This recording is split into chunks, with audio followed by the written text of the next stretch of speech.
Kalau Bosman Mardigu jadi presiden, maka dalam 100 hari kerja pertamanya apa yang akan dilakukan? Dalam ilmu MMT, Modern Monetary Theory, maka ada yang namanya TINA, There is no alternative. Apa arti TINA sederhananya? Pemerintah akan membuat peraturan sehingga orang tidak punya pilihan kecuali mengikuti apa yang pemerintah arahkan. Misalnya, ada 5.500 triliun uang nasabah di bank di Indonesia. Katakan 50%-nya adalah uang yang didepositokan oleh nasabahnya. Uang itu memperoleh bunga deposito sekitar 5% setahun. Jadi, kalau ada seseorang punya uang 100 miliar rupiah pada depositonya, maka dia akan memperoleh bunga sekitar 5 miliar setahun. Lumayan, duduk-duduk nggak ngapa-ngapain menikmati hidup. Kalau punya 1 triliun bahkan, dapat 50 miliar per tahunnya, bunganya didapat olehnya. Maka dalam MMT, buat peraturan yang namanya TINA, yaitu tidak ada pilihan lain seperti bunga deposito sekarang 0%. Kalau bunga deposito 0%, maka deposan kepalanya pecah semuanya. Yang tadinya duduk-duduk enak dapat 5 miliar setahun, tahu-tahu dapatnya 0. Maka uang tersebut bakal ditariknya keluar. Maka pilihannya kalau dia kirim ke luar negeri tanpa underlying transaction atau tidak ada transaksi hanya pindahin uang, dia akan kena pasal flight capital, penjara 5 tahun. Keluar uang dari Indonesia harus ada masuknya atau transaksinya, misalnya beli alat produksi atau apapun yang bermanfaat. Kalau mau deposito di luar negeri, tukar mata uang asing, flight capital, penjara 5 tahun.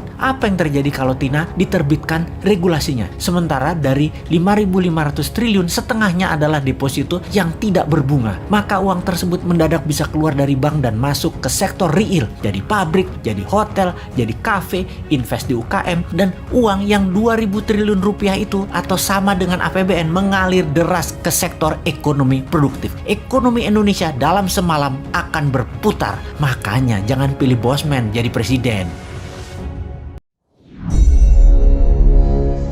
Saat ini, strategi berekonominya adalah membatasi gerak peredaran uang. Tidak heran, karena itu memang strateginya old mind. Fakta saat ini uang beredar hanya 48% dari GDP nasional. Kemudian, pertumbuhan pinjaman perbankan hampir tidak tumbuh. Padahal, salah satu indikasi untuk tumbuh ekonomi sebuah negara adalah pertumbuhan pinjaman perbankan di sektor industri di atas 10% per tahunnya dibanding tahun yang lalu. Strategi TINA adalah membanjiri pasar dengan uang segar baru, yaitu uang di bank deposito nasabah digelontorkan keluar ke sektor real. Itu strategi pertama yang sudah kita jelaskan. Ada strategi berikutnya untuk membanjiri uang ke Indonesia, yaitu dalam 100 hari pertama New Mind menjabat presiden adalah memanggil para naga-naga yang telah lama berbisnis di Indonesia. Minimum 9 naga hadir di istana. Di istana dipasang kamera dari seluruh media elektronik termasuk live YouTube dan media sosial lainnya. Ketika mereka hadir dalam meja pertemuan, maka siaran langsung dimulai. Presiden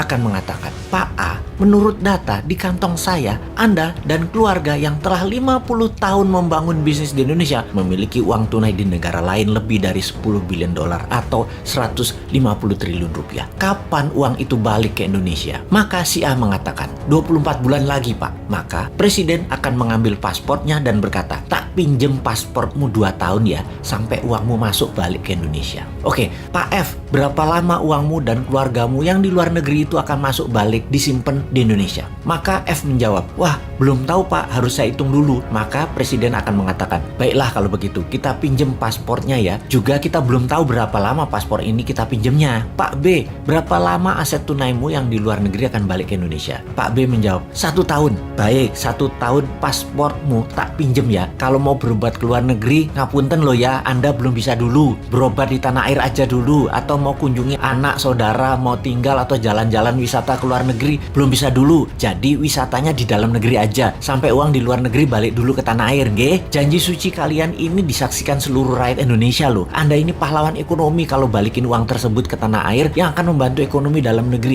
kita putar cepat bersama. Mau kan jadi pahlawan bangsa? Ini masa kalian berkontribusi ke negara tercinta loh. Sahabat, dari 11.000 triliun yang ada di kantong, pasti dengan strategi ini minimum separuhnya balik masuk ke Indonesia dalam setahun ke depan. Sulit mereka para naga nggak keluar negeri karena berobat itu di masa tuanya. Mereka juga berpenyakit kok, nyaman dengan dokter luar negeri. Juga sulit mereka tidak mengunjungi dan melihat simpenan-simpenan tanda petik ya, simpenan mereka yang banyak itu. Makanya jangan pilih Mardigu jadi presiden.